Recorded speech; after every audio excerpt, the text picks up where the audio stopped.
Thank you very much.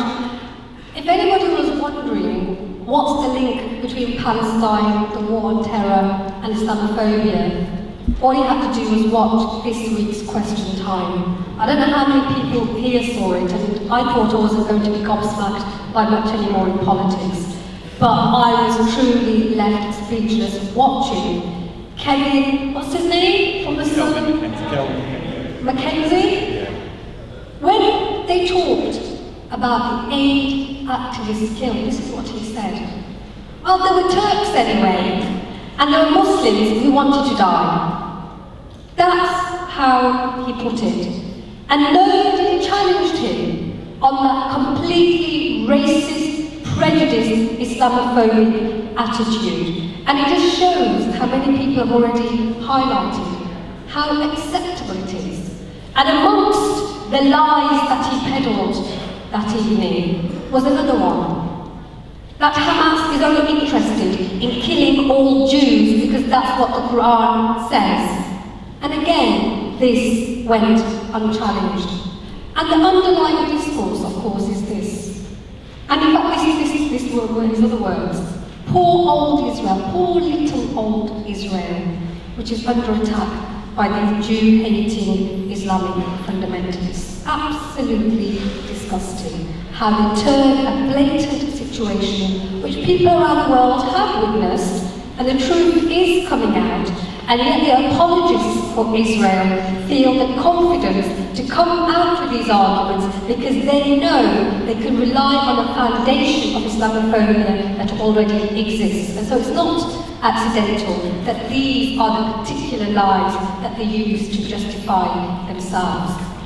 And the point is this, that in the West, since 9/11, we have had this drip virtually daily that the conflicts that our troops are engaged in Afghanistan, in Iraq, and even if you look at the situation in Kashmir, we are told that this is about fighting Islamic extremism. This is about ideology. Those people who hate us because of our Western way of life. What you don't hear is about dispossession, about occupation, and about the humanity of the people who are subjugated to this. And that's why there is this neat fitting of discourse, which the Israelis are only too happy to employ. And of course, there is a direct link here. Another thing I was shocked by, because we had the bulldog approach from Kevin from the Sun, then we had the softly, but quite chilling in the lack of humanity from Matthew Paris, the Times journalist, saying, I don't care. He doesn't care that 9 people were killed. Can you imagine if a Muslim on that panel says, I don't care if a country like Iran had killed 9 aid activists going to bring humanitarian to a besieged people. He said it's got nothing to do with us. Well, of course it has. When our taxes go to subsidise the Israeli state, when our government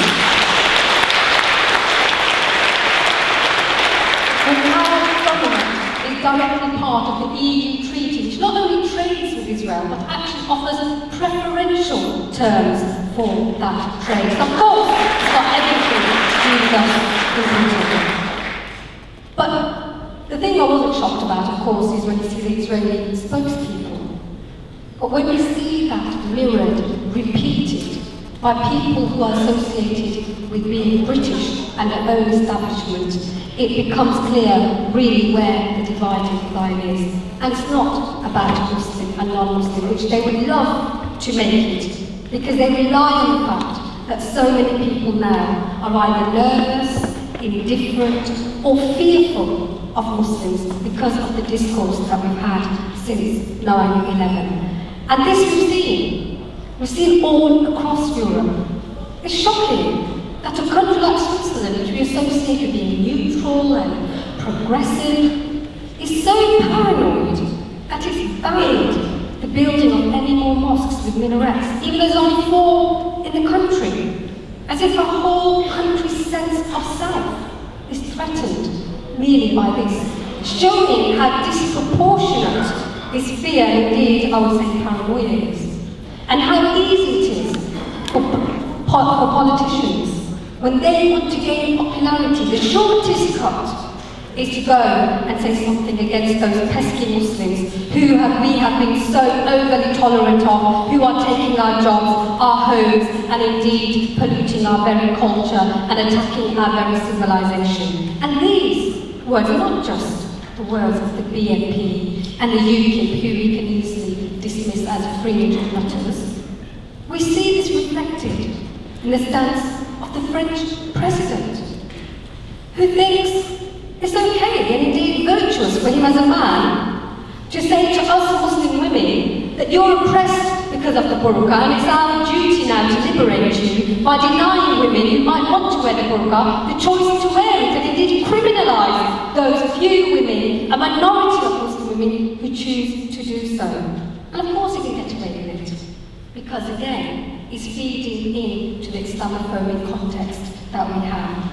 So just briefly, 3 challenges which we set ourselves right at the beginning of the Stop the War Coalition: that we stand against the war, that we defend civil liberties because we knew then that this would be attacked, and we stand against racism. This has not changed. So I'm proud that we are still consistently anti-war, and I'm proud that we're marching today to defend the humanitarian aid convoys and say no to Israeli aggression, and at the same time we also very much acknowledge our duty in speaking up for the Afghan people and saying no to more military aggression in our name in Afghanistan.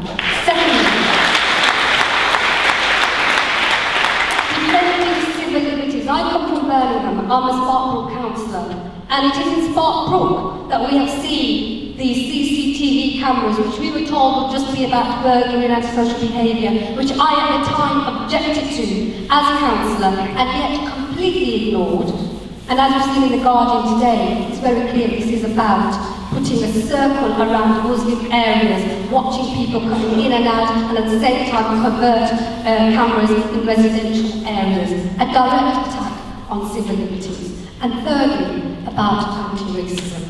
Because yes, as this conference has highlighted, it is the ugly face of the last acceptable racism in this country, Islamophobia, which has been linked to our own so-called war on terror, that we are very much resisting right here and right now. And I very much welcome the initiative of One Society, Many Cultures, because yes, we know what we're against, but we must stand firmly for what we are for, a pluralistic, accepting society where everyone belongs, and we don't put conditions, whether you're gay, atheist, of faith, Muslim, non-Muslim, woman, or from whichever background that you are from. That's what we should be fighting for, and I'm proud to be British on that basis. So hopefully all of us will be marching together to Downing Street today, from there to the Israeli embassy, saying this is what democracy looks like, this is what human values look like, and we will not be deterred by your violence and your lack of inhumanity.